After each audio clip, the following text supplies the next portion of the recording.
வணக்கம். இந்த பதிவில் பார்க்குறது நார்ச்சத்து அதிகம் உள்ள மாவு பொருட்களை பொடியாக மாவு அரைத்து சமையலுக்கு யூஸ் பண்ணுறது சர்க்கரை நோய்க்கு நல்லதா அப்படின்னு பார்க்குறோம்.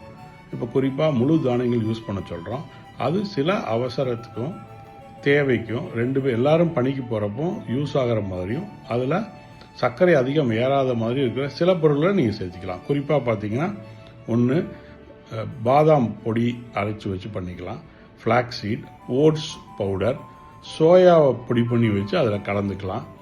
அதே மாதிரி சன்ஃப்ளவர் சீட்ஸ், இதுலேயே உங்களுக்கு ஃப்ளாக்ஸ் சீட்ஸ், ஆலிவ் விதை, கோகோனட்டை நல்லா பொடியாக அரைச்சி இதில் 2-3 ஐட்டத்தையும் எடுத்துக்கிட்டு இது கூடவே நீங்கள் அதிக நார் இருக்கிற ஓட்ஸு, கோதுமை, அரிசிலையும் மிக்ஸ் பண்ணிக்கிட்டிங்கன்னா மாவு சத்தின் அளவு குறைஞ்சு ஆரோக்கியமான உணவு கிடைக்க வாய்ப்புகள் இருக்குது.